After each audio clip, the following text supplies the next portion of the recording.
Ini yang ringannya, teorinya, simpelnya seperti itu. Bagi yang menuduh maka dia harus mendatangkan bukti atau indikasi. Kemudian bagi yang dituduh maka dia mengingkari dengan bersumpah.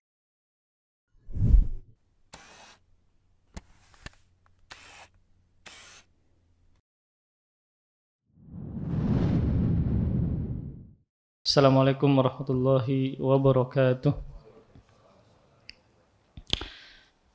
Innal hamdalillah nahmaduhu wa nasta'inuhu wa nastaghfiruh wa na'udzu billahi min shururi anfusina wa min sayyiati a'malina may yahdihillahu fala mudilla lahu wa may yudlil fala hadiya lahu wa asyhadu an la ilaha illallah wahdahu la syarika lahu wa asyhadu anna Muhammadan abduhu wa rasuluhu la nabiyya wa la rasula ba'dah. Qala Allah Ta'ala fil Qur'anil Karim ya ayyuhalladzina amanu taqullaha haqqa tuqatih wa la tamutunna illa wa antum muslimun ya ayyuhan nasu taqu rabbakum alladzi khalaqakum min nafsin wahidah wa khalaqa minha zawjaha wa batha minhuma rijalan katsiran wa nisaa'a wattaqullaha alladzi tasaaluna bihi wal arham innallaha kana 'alaikum raqiba. Ya ayyuhalladzina amanu taqullaha wa qulu qawlan sadida yuslih lakum a'malakum wa yaghfir lakum dhunubakum wa may yuti'illaha wa rasulahu faqad faza fawzan 'azima amma ba'du fa inna asdaqal hadithi kitabullah wa khairul hadi hadi Muhammadin sallallahu alaihi wa alihi wasallam wa syarrul umuri muhdatsatuha fa inna kulla muhdatsatin bid'ah wa kulla bid'atin dhalalah wa kulla dhalalatin finnar. Alhamdulillah kita bersyukur kepada Allah Subhanahu wa taala pada kesempatan kali ini kita dikumpulkan di sini dengan sebuah tujuan agar menggapai dan mendapatkan ridha Allah Subhanahu wa taala dengan menjalankan ketaatan-ketaatan yang Allah perintahkan, dan semoga ini menjadi pemberat amal soleh kita kelak pada hari kiamat, dan semoga ini bisa mendatangkan rahmat dan ridha Allah sehingga dengannya kita dimasukkan ke dalam surga. Amin ya rabbal alamin. Kemudian salawat serta salam semoga senantiasa Allah berikan kepada hambanya, kepada nabinya yaitu Nabi kita Muhammad sallallahu alaihi wasallam, dan kepada para keluarga dan sahabat dan umat-umat beliau yang senantiasa menjalankan ajaran beliau sampai hari pembalasan kelak. Kita meneruskan kitab hadis Arba'in yang disusun oleh Abu Zakaria Yahya bin Syaraf atau yang dikenal dengan sebutan Imam Nawawi. Maka kita sampai ke hadis 33, yalah Pak. Hadis 33. Ini tentang perkara tuduh menuduh, tentang perkara dakwa atau si yang didakwa, yaitu tentang pendakwa atau penuduh wajib mendatangkan bukti. Ini berkaitan tentang hak, entah harta atau masalah darah. Misal ketika seseorang memiliki harta, contohnya HP misalnya, lalu tiba-tiba seseorang datang mengatakan HP yang ada di sakumu itu adalah milikku. Ini kan berarti dakwaan. Nah, bagaimana Islam menyikapi ketika ada seseorang yang memiliki HP di sakunya, lalu tiba-tiba datang seseorang mengatakan itu adalah HP-ku? Maka yang menuduh tadi dia wajib mendatangkan bukti, sedangkan yang dituduh dia disuruh untuk bersumpah. Nah, kita baca hadisnya. An Ibnu Abbasin radhiyallahu taala anhuma anna Rasulullah sallallahu alaihi wasallam qala law yu'tan nasu bidakwahum ladda'a rijalun amwala qaumin wa dima'ahum walakinil bayyinah 'alal mudda'i wal yaminu 'ala man ankar. Haditsun hasan rawahul Baihaqi hakadha ba'duhu fis sahihaini. Dari sahabat yang mulia sekaligus sepupunya Rasulullah sallallahu alaihi wasallam dan ahli tafsir dari karangan para sahabat yaitu Abdullah bin Abbas radhiyallahu taala anhuma, bahwa Rasulullah sallallahu alaihi wasallam bersabda, jika semua orang diberikan dalam kurung apa yang mereka tuntut atau dakwa hanya dengan dakwaan mereka, maka akan banyak orang yang mendakwakan harta dan jiwa orang lain.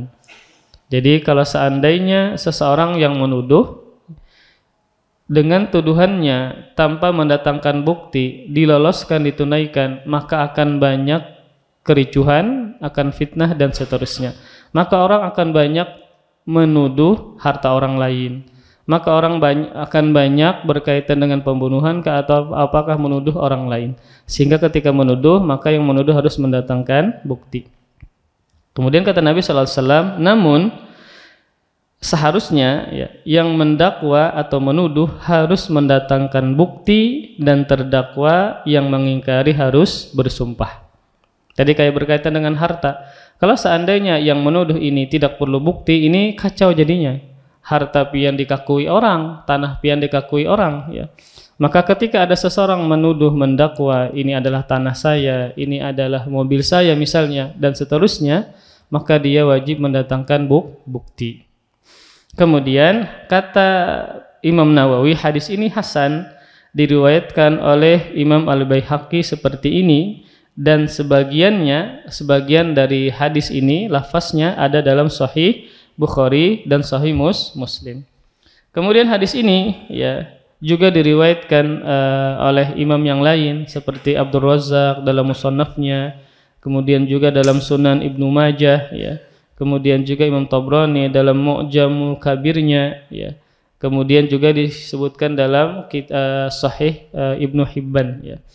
Kemudian hadis ini diantara keagungannya adalah wahadzal hadits, kata Imam Nawawi, wahadzal hadits qa'idatun kabiratun min qawaidi ahkamis syara'. Kata beliau, hadis ini merupakan kaidah yang agung dari kaidah-kaidah hukum dalam syariat. Ini berkaitan dengan tuduh menuduh. Kemudian hadis ini juga menunjukkan tentang ketinggian dan kesempurnaan syariat Islam. Ketika Allah menurunkan Islam, ya, menjadikan Islam ini sebagai agama yang diridhoinya, maka dengan Islam ini Allah menjaga hak-hak sesama muslim. Allah menjaga hak-hak sesama muslim, entah berkaitan dengan masalah harta atau berkaitan dengan masalah darah, sehingga tidak ada kekacauan, tidak ada kerancuan, fitnah berkaitan dengan masalah harta dan darah seperti pembunuhan dan seterusnya. Kemudian hadis ini juga tadi disebutkan ini sangat penting berkaitan dengan masalah hukum. Maka kita tahu bahwasanya di dunia ini banyak orang yang tidak jujur, banyak orang yang berdusta, sehingga terkadang dia mengakui benda atau harta milik orang lain sebagai miliknya. Ya, entah kayak tadi ini tanah aku jarnya, padahal kita yang menukar, ya. Atau apakah misalnya? Maka ketika banyak ketidakjujuran, orang yang tidak amanah, orang yang suka berdusta, orang yang suka merampas dan mengambil harta orang lain, maka yang mengaku, yang menuduh, yang mendakwa wajib mendatangkan bayyinah, wajib mendatangkan bukti atau dalil atau indikasi yang menunjukkan itu harta dia. Karena secara asal itu harta orang lain, itu adalah di tangan orang lain, ya. Maka dia wajib mendatangkan bukti benar seandainya itu adalah harta milik dia. Nah, maka karena banyaknya orang yang kata berdusta mengambil harta orang lain, maka syariat datang untuk menutup pintu kekacauan tersebut. Kalau seandainya setiap orang itu dibolehkan mengambil harta seseorang dengan sekedar mengaku dan menuduh, maka ini tentu menimbulkan kekacauan. Maka berkaitan dengan urusan penuduhan ini, pendakwaan ini, maka melalui sabdanya Rasulullah sallallahu alaihi wasallam bersabda, al-bayyinatu 'alal mudda'i wal yaminu 'ala man ankar. Orang yang menuduh, yang mendakwa harus mendatangkan bukti, ya. Di antara bukti itu adalah yang disepakati para ulama adalah saksi. Nah, di antara bayyinah, bukti yang para ulama bersepakat dengannya adalah mendatangkan saksi. Contoh berkaitan dengan hutang, Makanya di antara adab hutang adalah ada saksinya, ada saksi, ya, 2 saksi lah dari kalangan laki-laki. Apalagi jumlahnya banyak, jumlahnya ganal, ya. Ketika yang berhutang ini meninggal dunia, sedangkan yang meninggal ini berhutang 1 miliar lawan pian. Lalu dia masih punya, yang meninggal ini masih punya perusahaan, masih punya aset yang banyak. Nampaknya dia mungkin untuk membayar. Kan otomatis kita datang kepada siapa? Datang kepada ahli waris. Lalu kita mendakwa, lalu kita yang menuntut bahwa suami pian ini berhutang. Lalu jar bininya, nah kasar kada padah jar. Wah ini gawat sudah nih. Ketika bininya itu mengatakan kada padah lawan ulun macam-macam, kada ini kada itu. Lalu jar pian inya berhutang 1 miliar. Maka si bini ini paham pulang hadis Arba'in Nawawi. Mana buktinya jar? Nah, kan perlu bukti. Padahal pian benar. Tapi kan orang berhak, si istri ini berhak untuk menyampaikan mana buktinya. Karena suaminya berhutang dengan jumlah yang besar 1 miliar. Nah, kebetulan pian mencatat. Pian ada 2 saksi. Kemudian dari keluarganya sendiri pulang, misalnya pamannya kah, saudaranya kah. Kemudian juga ada fotonya. Kemudian ada kwitansinya misalnya. Ini buktinya. Nah, maka si istri ini ketika dia melihat buktinya, maka dia harus menunaikan hutang dari si suami tadi.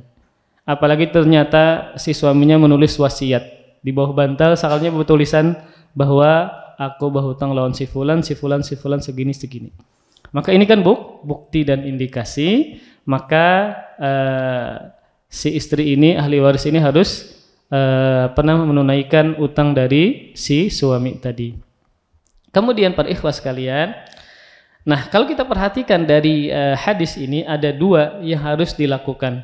Yang pertama, bagi yang menuduh mendatangkan bukti, yang dituduh harus mengingkari dengan sumpah.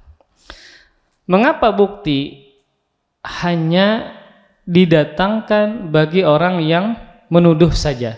Kenapa yang dituduh tidak mendatangkan bukti? Tetapi dia yang dituduh ini disuruh untuk bersumpah saja. Nah, berarti kan lebih sulit mana? Lebih sulit orang yang menuduh. Orang yang mendakwa, dia harus mendatangkan bukti.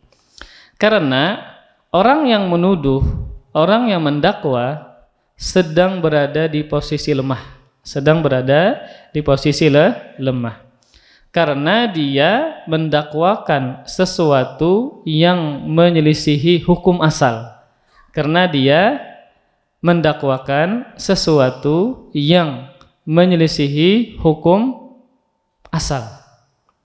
Kayak misalnya tadi, pian memiliki mobil,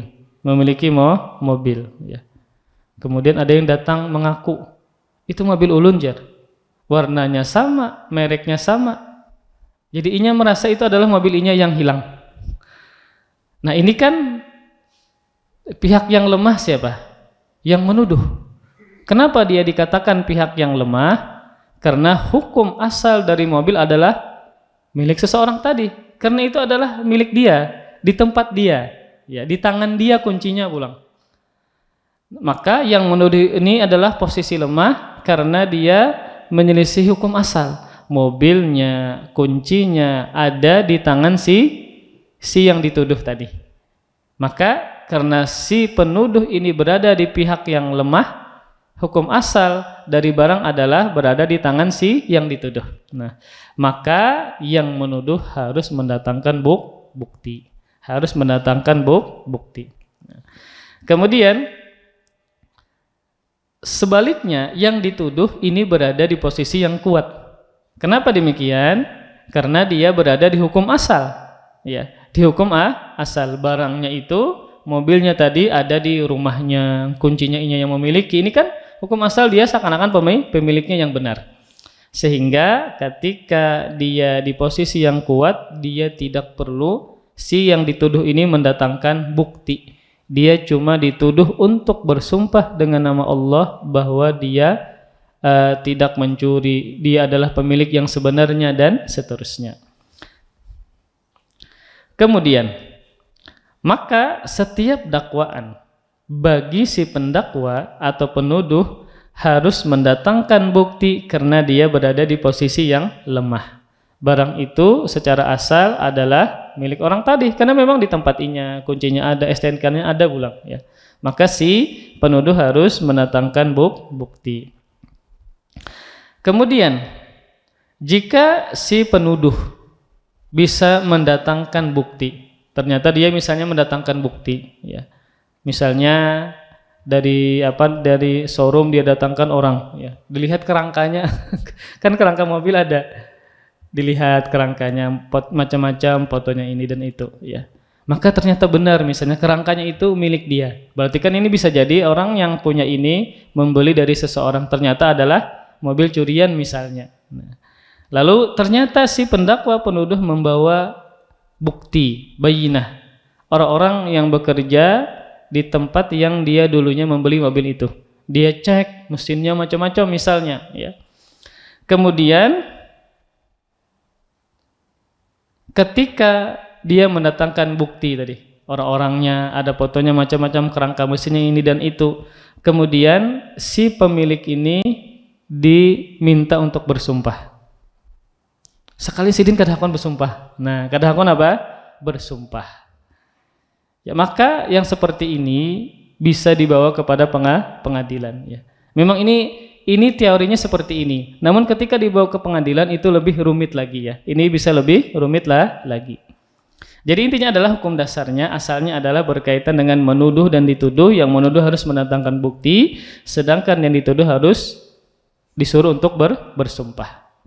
Beda halnya ketika kita mendakwa, ini mobil ulun, Jar. Kemudian dia sebutkan indikasinya, ya. Kayak tadi kerangkanya nomor ini sekian-sekian. Kemudian pemiliknya mengakui, ulun ini nuker, Bang. Ini kredit STNK-nya macam-macam, Jar. Nah, dia mengakui. Maka kalau sudah dia mengaku, ini selesai hukumnya, ya. Dia bisa mengambil mobil tersebut, ya. Ketika memang benar ada indikasinya dari kerangkanya dan seterusnya, ya, dari tahunnya. Jadi banyak hal yang dia sebutkan, indikasi-indikasi itu adalah mobil dia. Yang kemudian yang memiliki mobil ini mengaku. Nah, ini mungkin Anda bisa jadi yang saya beli ini adalah mobil ini, mobil curian atau apa, ya. Maka kalau seandainya dia mengaku demikian, itu bukan mobil dia atau dia membeli dari seseorang, bisa jadi itu adalah hasil curian dan seterusnya, maka ini selesai perkaranya ketika si yang dituduh mengaku. Kemudian para ikhwas sekalian, di zaman Rasulullah SAW, ya, ada juga peristiwa yang terjadi, banyak kasus yang terjadi sehingga hadis Nabi ini bisa dijadikan sebagai acuan. Seperti kejadian dari sahabat Al-Ash'ath bin Qais, ya, bahwasanya beliau berselisih dengan seseorang. Dia mengatakan, aku berselisih dengan seseorang tentang kepemilikan sebuah sumur. Lalu kami mengadukannya kepada Rasulullah SAW. Maka Rasul berkata kepadaku, kata Al-Ash'ath, syahidak au yaminuh. Kamu hadirkan dua saksi, wahai Ash'ath, atau bagi lawanmu bersumpah. Jadi yang menuduh siapa? Yang mendakwa sumur itu adalah miliknya, yaitu adalah Al-Ash'ath. Sedangkan yang didakwa adalah lawannya. Maka karena yang menuduh yang mendakwa adalah Al-Ash'ath, maka beliau mendatangkan saksi. Dua orang saksi. Ini berkaitan dengan harta, ya. Maka dia harus mendatangkan dua saksi. Atau lawanmu tadi dia harus bersumpah bahwasanya itu tidak benar milikmu dan itu adalah milik dia. Kemudian aku katakan, kata Al-Ash'ath, kalau sumpah maka lawanku tadi pasti dia mau bersumpah dan tidak peduli terhadapku. Nah, maka Rasulullah SAW bersabda, man halafa ala yaminin yastahiqqu biha malan wa huwa fiha fajirun laqiyallaha wa huwa alaihi ghadban.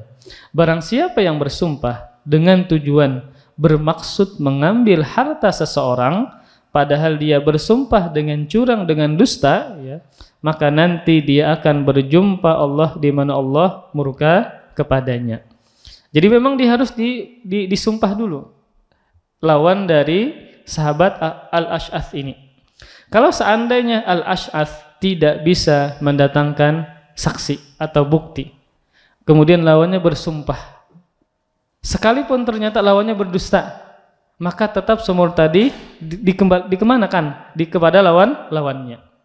Kepada siapa? Kepada lawannya. Kenapa? Karena Al-Ash'ath tidak menunjukkan bukti. Nah, sedangkan lawannya bersumpah. Kalau dia berbohong, Nabi menyebutkan ancamannya. Ya sudah, kalau seandainya dia bersumpah, namun dia ternyata berbohong, maka Nabi sebutkan ancamannya, maka nanti berjumpa pada hari kiamat di mana Allah murka kepada orang tersebut. Ya. Ini menunjukkan bahwasanya orang yang mendakwa, yang menuduh harus mendatangkan bukti. Kemudian para ikhwas sekalian, berkaitan tentang persaksian, ya, tentang persaksian. Kan tadi bukti atau bayinah yang harus didatangkan oleh pendakwa atau penuduh, maka para ulama sepakat bahwasanya bukti itu adalah persaksian. Di antara bayinah, bukti, para ulama bersepakat adalah asyhadah, persaksian. Orang yang bersaksi. Maka berkaitan dengan persaksian ada 4 macam. Berkaitan dengan persaksian ada 4 macam. Yang pertama adalah saksi atas perzinahan. Misalnya nih, ada seseorang yang menuduh perempuan dengan berzina. Nah, ini kan berarti ada yang menuduh dan ada yang dituduh. Nah, maka orang yang menuduh wajib apa? Mendatangkan bukti. Karena orang yang dituduh berzina secara asal apa? Dia tidak melakukan. Dia tidak melakukan. Ketika ada orang yang menuduh, maka dia wajib mendatangkan saksi. Maka berkaitan dengan tuduhan berzina ini tidaklah ringan, ya, termasuk di antara dosa-dosa yang membinasakan, yaitu apa? Menuduh orang berzina. Maka saksi atas perzinahan ini 4 orang saksi laki-laki. 4 orang saksi laki-laki dan tidak diterima persaksian perempuan. Semuanya apa? 4 laki-laki. Ketika dia mendatangkan 4 saksi laki-laki ini, semuanya itu matanya kededanang minusnya, harus jelas melihat. Melihat bagaimana benar-benar kemaluan laki-laki masuk kepada kemaluan perempuan. Diistilahkan ember masuk ke dalam sumur atau pedang masuk ke dalam sarungnya. Memang jelas dia melihat. Kalau seandainya 3 orang laki-laki ini jelas melihat, satu ternyata kadang bawa kacamata, sidin minus, maka tidak diterima persaksiannya. Ini berat, ya. Makanya dalam sejarah Islam, wallahu a'lam bishawab, nampaknya tidak ada ditegakkan hukuman bagi pezina karena 4 orang saksi. Yang ada apa? Pengakuan. Contoh di zaman Rasulullah ada perempuan dari Ghamidiyah, dia mengaku. Nah, ada seorang sahabat laki-laki yang bernama Ma'iz, dia juga mengaku. Jadi ditegakkannya had, ya, berzina kalau dia sudah menikah, maka dengan dirajam. Kalau dia masih tidak jomblo, belum menikah, maka dengan dicambuk 100 kali cambukan. Adanya had ini di zaman Nabi SAW, adanya had zina itu karena mengaku siapa? Pelakunya. Kalau seandainya dia tidak mengaku, kemudian ada yang menuduh, maka yang menuduh wajib mendatangkan bukti. Maka sepanjang sejarah, ya, nampaknya tidak ada ditegakkan hukuman zina karena persaksian, karena sangat sulit. Jadi 4 orang saksi, semuanya laki-laki, ya. Ini sebagaimana firman Allah Subhanahu wa taala, wallati ya'tinal fahishata min nisaikum fastashhidu alaihinna arba'atam minkum. Kata Allah Subhanahu wa taala, dan para perempuan yang melakukan perbuatan keji, maksudnya adalah zina, di antara perempuan-perempuan kalian hendaklah terhadap mereka ada 4 orang saksi di antara kalian, maksudnya yang menyaksikannya, yaitu laki-laki. Maka semuanya laki-laki, 4 tidak diterima perempuan. Dan mereka ini harus melihat secara jelas. 4-4-nya kemudian posisinya memang berzina, ya. Pedang masuk sudah ke dalam kumpangnya. Kemudian persaksian yang kedua ini berkaitan dengan pembunuhan. Persaksian berkaitan tentang pembunuhan atau selain zina seperti mencuri, minum khamar, ya, dan yang lainnya. yang ada hukuman hadnya ya. Seperti pembunuhan, pencurian, selain zina ya, atau minum khamar yang ada hadnya, yang ada hukumannya. Maka hukuman seperti ini ya, dalam fikih disebut hudud atau had, kita bahas sebelumnya. Ketika ada tindak kriminal lalu ada ancaman hukumannya di dunia, cambukkah, dirajamkah, ini dinamakan dengan had. Maka disyaratkan untuk menghadirkan 2 orang saksi laki-laki dan tidak diterima saksi perempuan. Ya, misalnya nih ada seseorang yang menuduh ulun membunuh. Ternyata misalnya ada keluarganya yang dibunuh. Kemudian sama-sama melihat pelakunya ini mirip ulun misalnya, sehingga ulun dituduh ulun yang membunuh. Nah, maka orang yang menuduh ulun membunuh ini wajib mendatangkan saksi. Berapa? Minimal 2 orang laki-laki. Dan tidak diterima persaksian perempuan. Atau misalnya dia mendatang indikasi yang lain, bukti-bukti, sidik jari di ladingnya kah? Nah, ini jadi ada indikasi yang lain ya, yang bisa ditetapkan selain saksi ya. Nanti kita bahas masalah ini.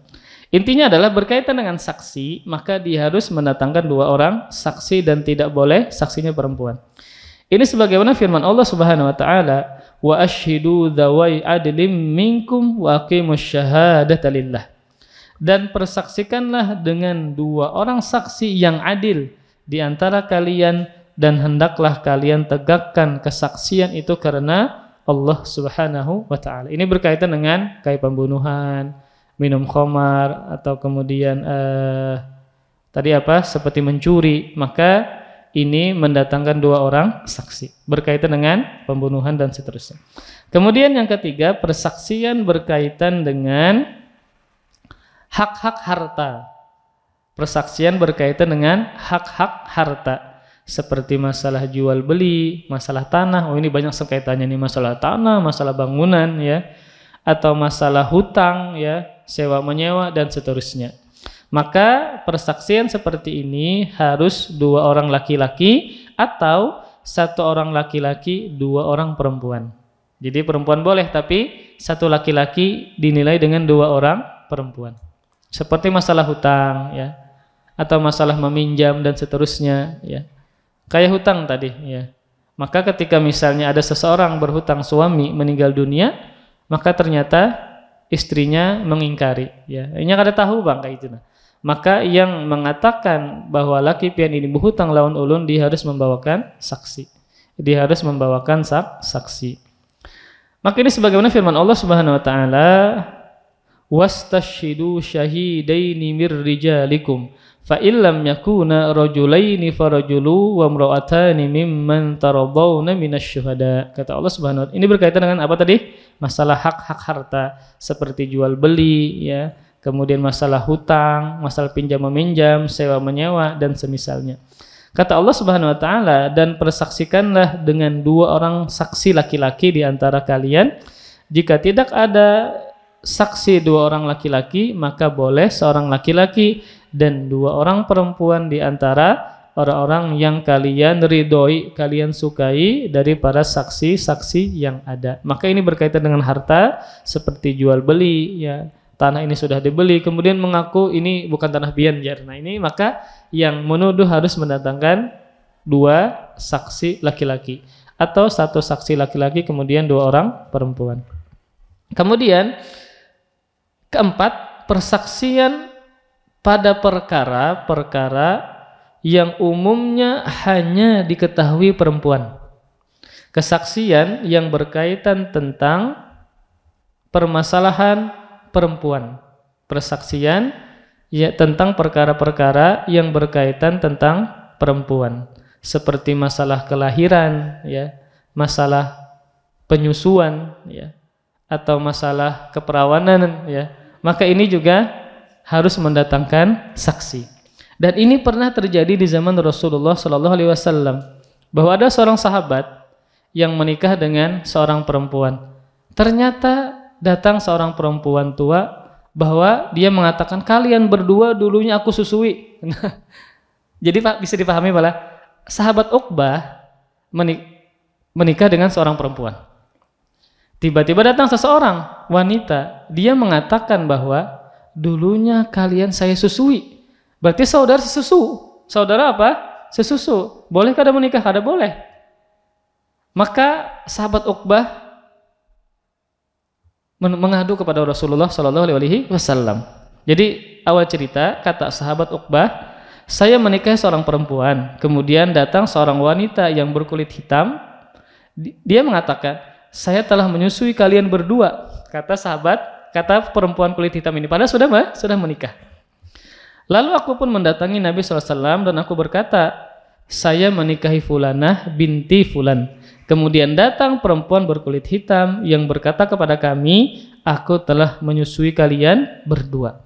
Sedangkan menurutku, kata Uqbah, dia berdusta. Maka Rasulullah SAW berpaling dariku dan aku pun mendatangi beliau. Maka Rasulullah pun dan aku pun mendatangi beliau ya dari depan dan aku katakan perempuan kulit hitam itu berdusta. Maka beliau bersabda, bagaimana lagi? Kata Nabi SAW, dia telah mengatakan bahwa dia telah menyusui kalian berdua. Maka kata Nabi, tinggalkanlah perempuan itu. Kenapa? Karena perempuan itu sudah bersaksi bahwasanya dia sudah menyusui mereka berdua. Maka Nabi dalam kasus ini membenarkan persaksian dari si perempuan tadi. Akhirnya Uqbah dengan perempuan yang sudah dia telah nikahi pisah.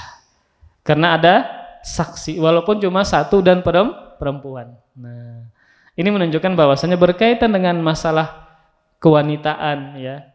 Seperti masalah kehamilan tadi, masalah persusuan atau masalah keperawanan ya, masalah bujang atau kada. Maka kalau bersaksi satu orang perempuan, maka bisa diterima. Maka apa bisa diterima. Kemudian para ikhwas sekalian, kita teruskan sedikit. Jadi al-bayyinah bukti ya. Maka bukti di sini pertama tadi adalah bisa bentuknya saksi, bisa adalah bentuknya saksi ya. Ini kan jelas bentuknya saksi. Atau indikasi yang dapat mengungkapkan perkara. Tidak ada saksi tapi ada indikasi-indikasi yang lain yang bisa mengungkapkan perkara tersebut. Dan ini bisa dijadikan sebagai pengganti bukti untuk mengungkapkan sebuah kasus. Dan ini pernah terjadi, Allah abadikan dalam Al-Quran. Contoh berkaitan dengan dituduhnya Nabi Yusuf berzina. Jadi kisah Nabi Yusuf dimasukkan kisah Nabi Yusuf berkaitan, ini belum masalah yang bertemu dengan Zulaikha. Sebelumnya ketika beliau dimasukkan ke dalam sumur. Dalam Al-Quran, saudara-saudara Nabi Yusuf seayah tapi beda ibu. Yang seayah dan seibu Bunyamin enggak hasad, tidak iri karena seayah dan seibu. Tapi yang seayah beda ibu, saudara-saudara Nabi Yusuf ini iri dengan Nabi Yusuf. Karena mereka merasa bahwa Nabi Yakub ayahnya ini hanya cinta kepada Nabi Yusuf saja. Sehingga mereka memiliki kesepakatan untuk mencelakakan Nabi Yusuf. Ada yang mengatakan dibunuh saja, ada yang macam-macam idenya. Sehingga yang dipilih adalah dibuang ke dalam sumur. Kemudian membuat drama bahwasanya Nabi Yusuf itu diterkam serigala. Diterkam apa? Serigala. Singkat cerita ya. Maka Nabi Yusuf ya benar-benar mereka lempar ke dalam sumur. Kemudian di antara bukti yang mereka bawa adalah untuk meyakinkan Nabi Yakub ayahnya, baju Nabi Yusuf berlumuran dengan darah untuk lebih meyakinkan. Maka dikasih darah.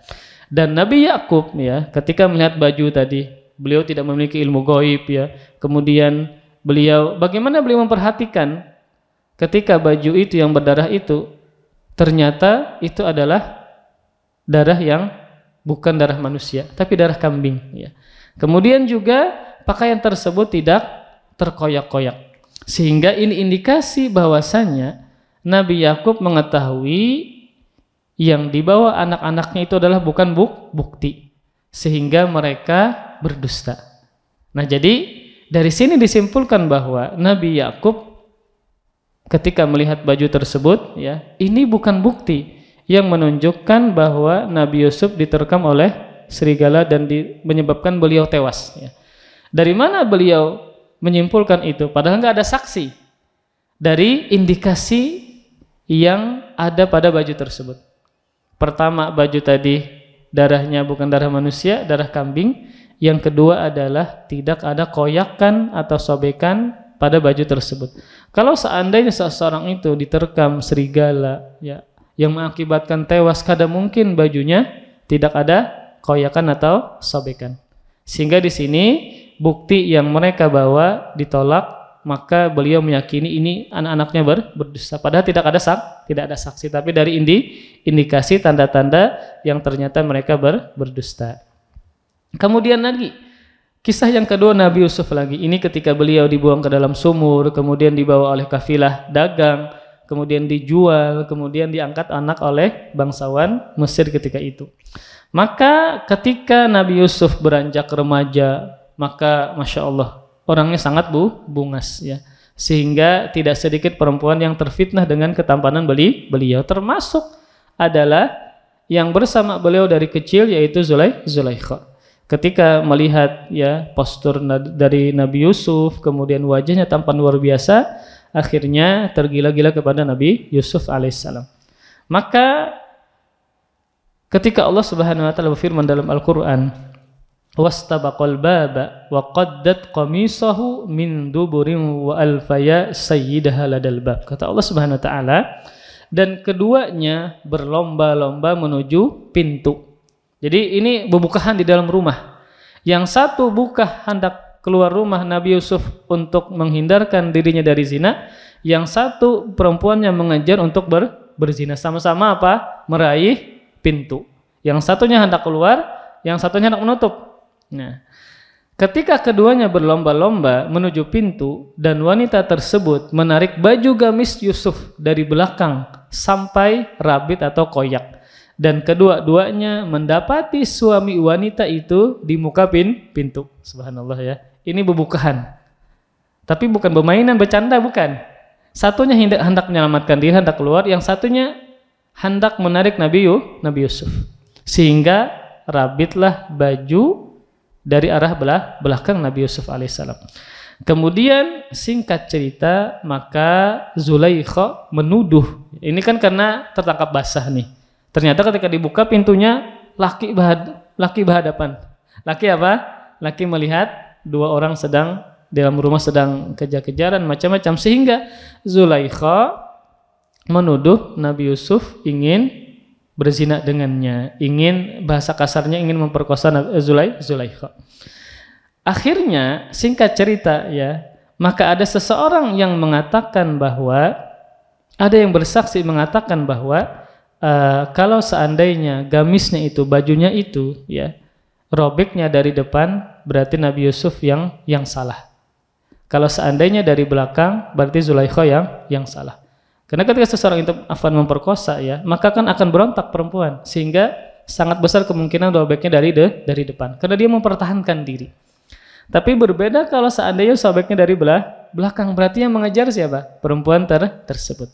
Nah, maka dalam Al-Quran Allah Subhanahu wa taala, ya, jadi Zulaikha tidak memiliki bukti atas tuduhannya. Tidak apa? Memiliki bukti atas tuduhannya bahwa Yusuf ingin berzina dengan Zulaikha tadi.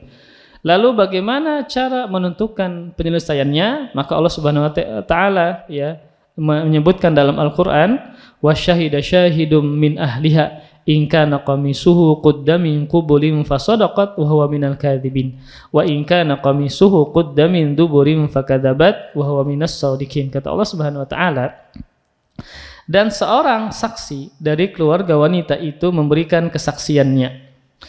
Ini bukan saksi yang melihat secara langsung, enggak, tetapi dia bersaksi dengan memberikan dan menyebutkan indikasi.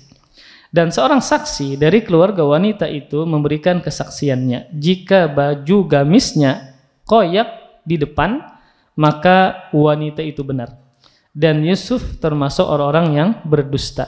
Dan jika baju gamisnya koyak di belakang, maka wanita itulah yang dusta dan Yusuf termasuk orang-orang yang jujur atau benar. Karena indikasinya adalah jika Nabi Yusuf yang ingin berbuat buruk kepada Zulaikha, maka Zulaikha berarti mempertahankan diri. Maka yang koyak adalah bagian depan. Namun jika ternyata yang terkoyak adalah bagian belakang, berarti kan Nabi Yusuf yang lari, sehingga perempuan yang menarik.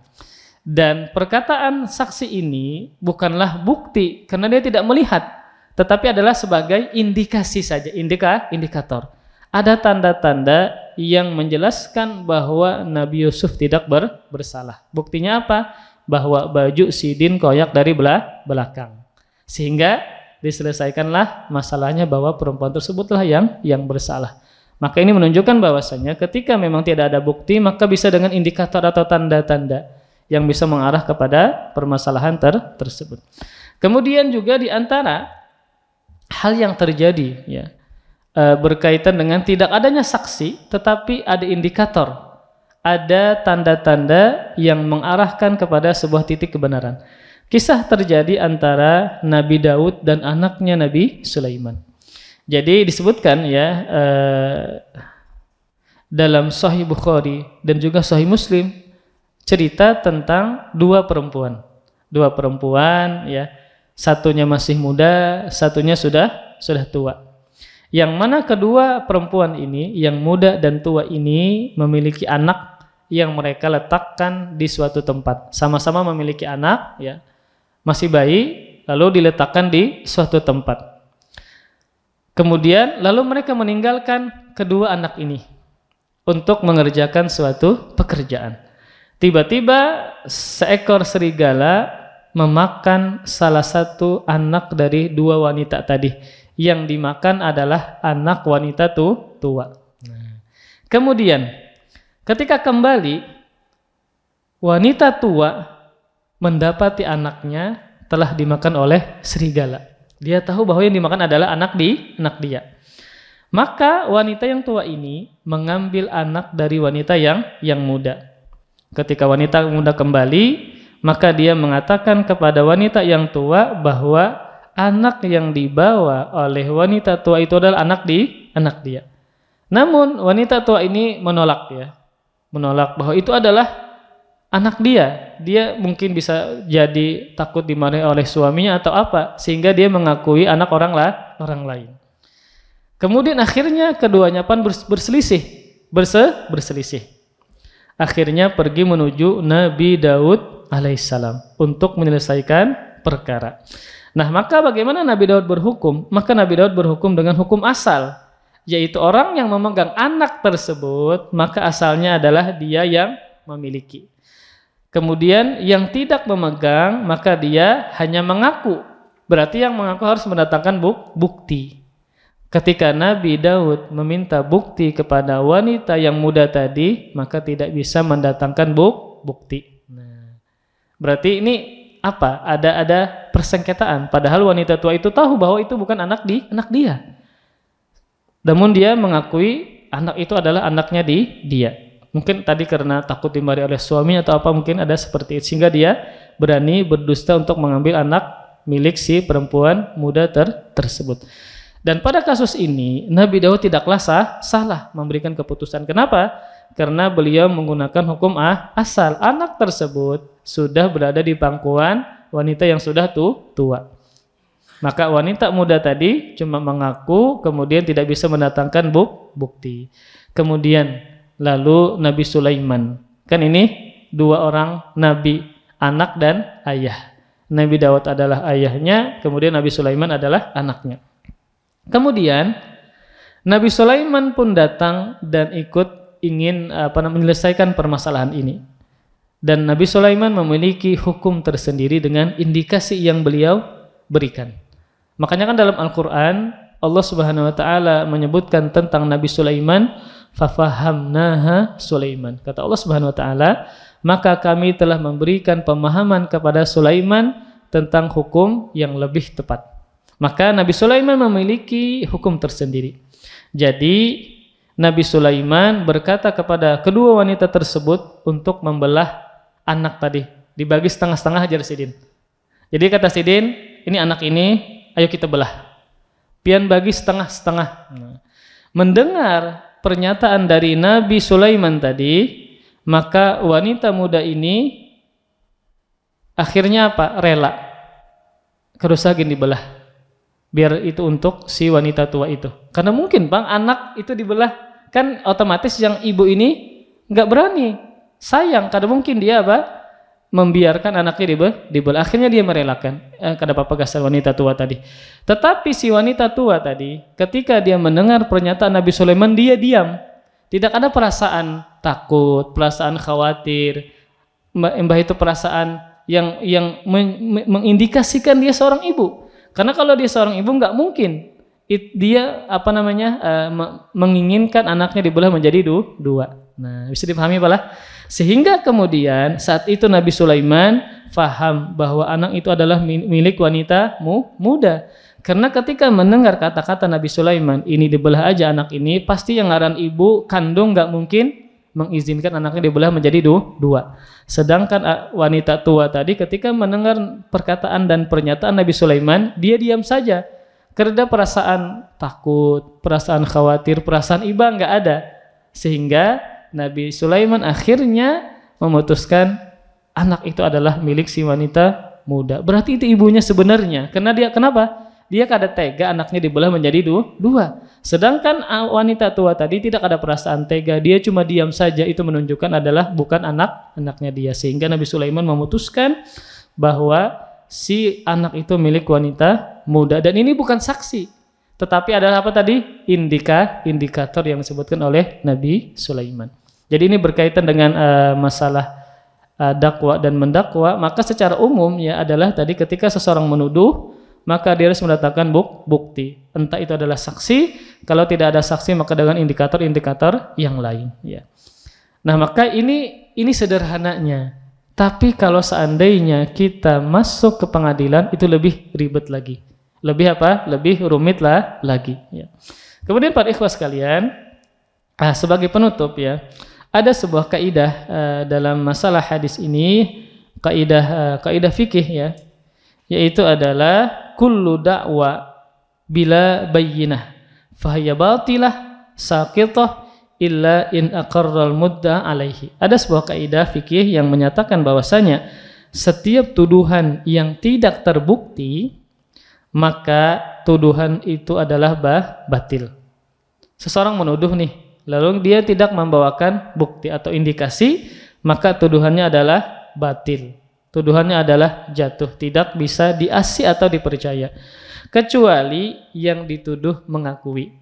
Misal nih, ini memang benar harta kita, lalu ada pada seseorang. Kemudian kita katakan kepada seseorang tadi, ini adalah harta milik ulun. Tapi ulun kada kawa mendatangkan saksi atau indikasi. Tapi yang dituduh mengaku ini memang bujur Bang, ampun pian. Nah, maka kalau seandainya dia mengaku, maka selesailah perkaranya. Ya, ini berkaitan dengan masalah tadi adalah tuduh menuduh. Jadi ini yang ringannya, teorinya, simpelnya seperti itu. Bagi yang menuduh maka dia harus mendatangkan bukti atau indikasi. Kemudian bagi yang dituduh maka dia mengingkari dengan bersumpah. Tapi tadi kalau seandainya kita sudah masuk dalam dunia pengadilan, dalam hakim dan seterusnya, maka ini lebih ribet dan rumit lah lagi. Ya, maka memang tidak sembarangan berkaitan dengan menetapkan hukum tindak kriminal, harus menetapkan saksi, indikasi-indikasi dan seterusnya. Jadi ini berkaitan dengan masalah tindak dakwa dan yang didakwa, penuduh dan yang dituduh. Ya, wallahu alam bissawab. Kemudian nanti kita insyaallah akan teruskan kembali ya berkaitan tentang hadis ke-34 ya, berkaitan tentang amar ma'ruf nahi mungkar ya. Sebenarnya ini ya ada sesuatu yang ingin sampaikan berkaitan dengan hadis tadi ya. Berkaitan dengan orang yang mendakwa, orang yang mengaku adalah termasuk Ahlussunnah wal Jamaah. Ini kan tadi berkaitan dengan masalah fikih. Ini berkaitan dengan masalah manhaj ya, atau masalah akidah. Maka bagi orang yang mendakwa dirinya adalah Ahlussunnah wal Jamaah, maka dia harus mendatangkan buktinya apa? Yaitu buktinya adalah dia harus mengamalkan sunnah Nabi. Ini dari sisi yang lain, tidak berkaitan dengan hukum fikih ya. Maka orang yang mengaku ahlus sunnah ya, dia mendakwa dirinya adalah ahlus sunnah, mengikuti sunnah Rasulullah SAW, maka dia harus mendatangkan buktinya. Maka apa buktinya? Dia mengikuti sunnah Rasulullah SAW. Maka sebagian orang mengaku cinta sunnah Rasulullah SAW, namun ternyata yang dikerjakan adalah perbuatan-perbuatan bid'ah. Maka mereka akhirnya memusuhi, kemudian macam-macam ya, karena kita mengingkari kebid'ahan, kemudian mereka terkadang juga memusuhi sebagian dan membenci sebagian sunnah Rasulullah SAW. Maka seseorang yang mendakwa dirinya cinta kepada Rasul, ya, mengikuti Rasulullah, maka dia harus membawakan bukti berupa mengamalkan sunnah Nabi, menghindari perbuatan bid'ah dan seterusnya. Wallahu a'lam bishawab. Ini yang saya sampaikan, semoga bermanfaat. Salah khilaf ulun mohon maaf. Kita tutup. Wassallallahu ala nabiyina Muhammadin wa ala alihi wa sahbihi wa baraka wa sallam. Subhanakallahu bihamdika asyhadu an la ilaha illa anta astaghfiruka wa atubu ilaik. Wassalamualaikum warahmatullahi wabarakatuh. Terima kasih. Jazakumullahu khairan wa barakallahu fikum. Video ini dibuat atas partisipasi dari donasi Anda. Semoga menjadi amal jariah bagi Anda semuanya.